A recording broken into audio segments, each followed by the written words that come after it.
If you've never crumb pieced before, hopefully this tutorial will help you. So first of all, cut yourself a template. Today we're making a heart, but you could make all kinds of different shapes. So I've just cut out a 5-inch square template. I've used some card, but you could use paper, a bit of scrap.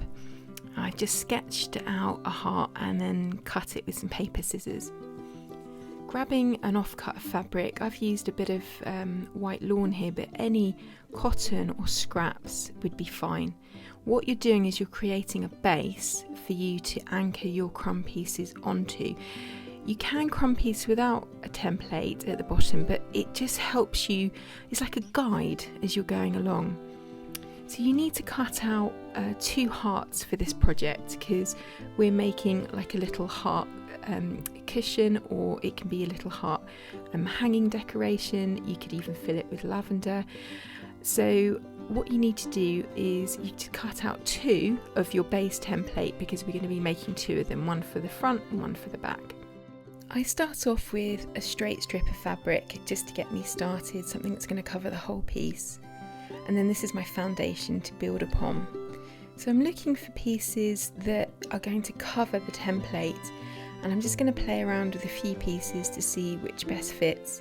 And because I'm pulling these all out of a scrap bag, they all need a little bit of a press, so I keep my iron nearby. So I'm just placing the pieces to see which fits.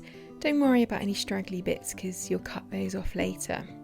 So I'm going to join these 2 pieces of fabric using a 1/4 inch seam allowance. You could use just a little bit less than that even, just to hold them together. I'm just going to trim off any extra bits just to remove a bit of bulk as I'm making. And then I'm pressing over to the dark side. It's not overly important, but if you're using dark fabric and light fabric, it might show up. I've now got some extra bits kind of hanging off the edge, and so I'm just going to trim those up, and I'm testing as I go just to make sure that I am going to cover over.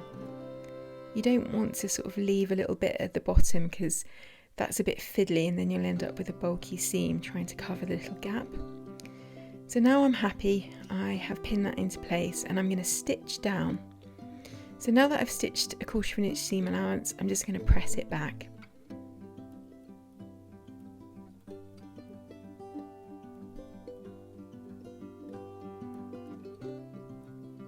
I'm now looking to grab some extra pieces to cover that little bit on the corner there. So having found the right piece, I'm just stitching that on and I press it back. And that's essentially the method throughout. Just keep doing this with all of your scraps, building up as you're going. And you can see that I keep turning it over just to make sure that the whole template is covered. I find it's always best to create a strip. So don't be tempted to sew on a little bit of fabric, because then you're going to have to stitch the next piece of fabric on 2 sides, perpendicular sides, and that's going to be a bit tricky to do.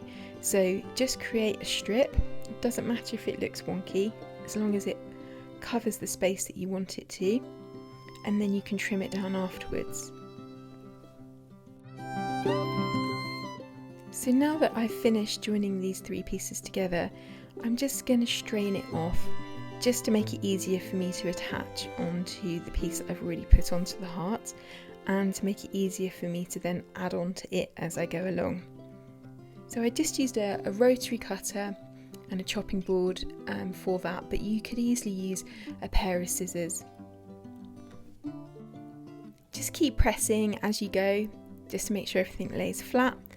And then I've speeded up the film here because you've probably got the method now. You're grabbing bits, you're pressing them, you're seeing if it covers over, what can you join with what, and just trim off any little bits that aren't going to work for you.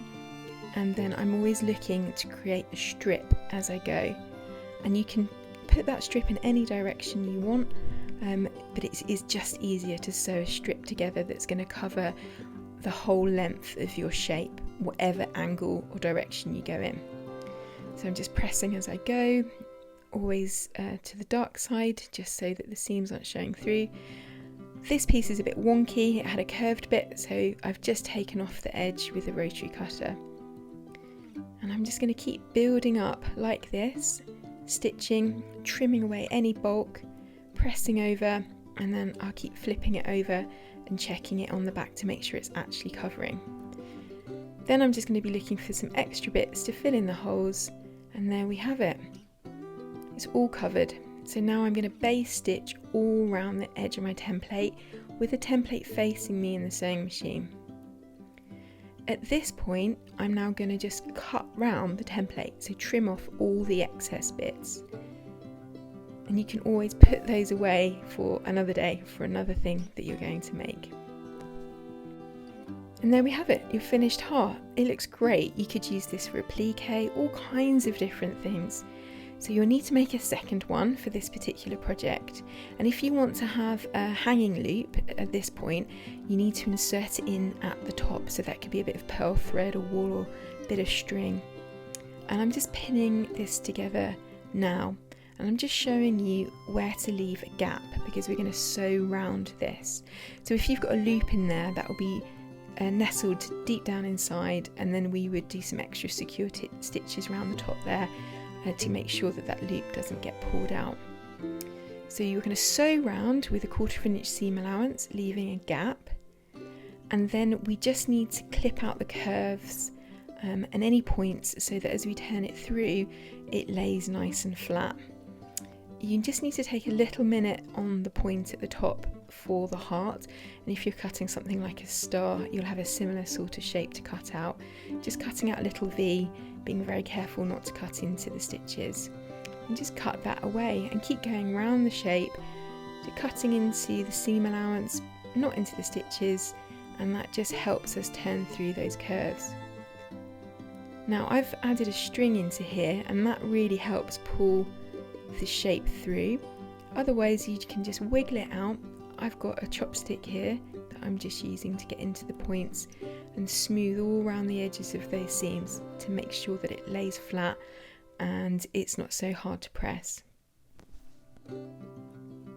So if you put a loop in, just tie a knot in your string and just trim it to size so you can hang it up on a hook or wherever you want to. Give it a good press and just take care to push in those seam allowances where the hole is open, ready for stuffing.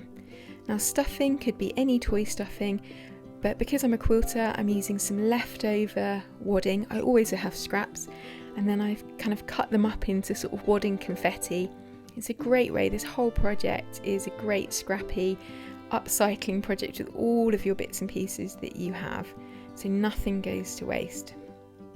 So I'm just stuffing this and I'm using the blunt end of the chopstick to get it right into all the corners, and then I find it best when you're sewing up little gaps like this, pull them really tight and then get pinning, a couple of pins. Be careful because those pins are going to want to stick out there, so just mind your fingers as you're doing that. And then you're going to just do a little ladder stitch or a slip stitch just to hold that all together. And there you have it, you're all finished. You could do Easter eggs, stars. I really hope you enjoyed this tutorial. My name's Charlotte. Please come and visit me at flowerchildheirloom.com.